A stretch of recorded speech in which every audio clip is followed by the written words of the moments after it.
Congresswoman France Castro and Senator Ronald Bato de la Rosa got into a heated debate when they asked if former President Duterte should be charged because of his administration's alleged crimes against humanity. Dapat lang kasuhan si dating Presidente Duterte at long overdue na ito. Pati yung mga kasapakat niya at nag-utos sa pagpatay sa war on drugs.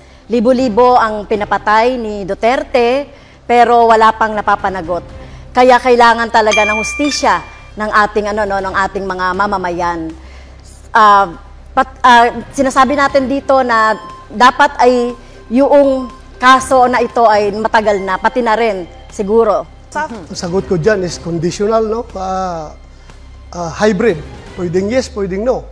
Yes in the sense na nobody is above the law. Kapag mayroon siyang nagawang kasalanan, kasuhan natin.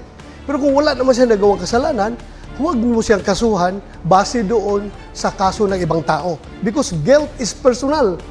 Huwag po nating ipaangkin kay Pangulong Duterte yung kasalanan ni Ninja Caps.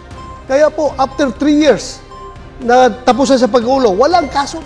So, mismong siya, si President Duterte, ay umamin na pumatay siya ng tao. Kaya kailangan siyang kasuhan. At ito, sino ba yung nagdisenyo ng mga policy na ito? Siya rin. At nag-cause ng pagpatay. Maging si Senator Bato ay dapat kasuhan.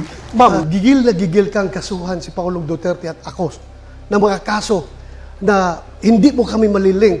Kumusta na po yung conviction mo sa kasong child trafficking? Ano na po nangyari? Bakit andyan ka pa? Hindi ka pa nakulong? Yun na ang tanong ko, pakisagot lang. Kasi ang ordinaryong tao nagtatanong, porque congresswoman ka, hindi ka nakulong. Sila pag yung mga ordinaryong tao, kulong kaagad. Kung ito po ay nasa Kongreso, ay out of order ko po dahil wala siya sa tanong.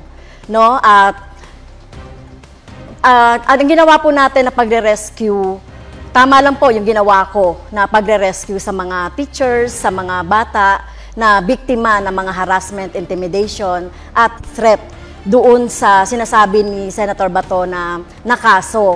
So kung sino mang mga teachers gagawin yon, yung ipagtanggol at sagipin yung ating mga teachers at mga estudyante. So tingin ko po ay walang mali doon sa ginawa po natin doon sa kaso.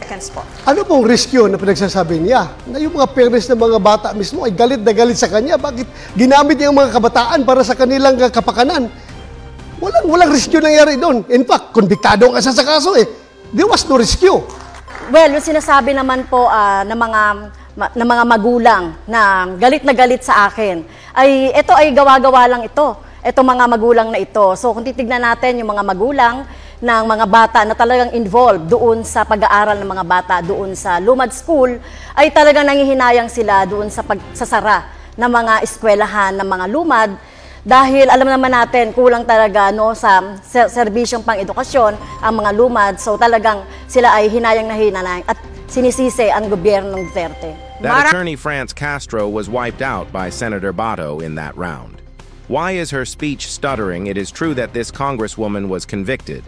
In your opinion, why hasn't he been imprisoned even though he has been convicted? Is it because she is a congresswoman? Please comment below your opinion regarding this.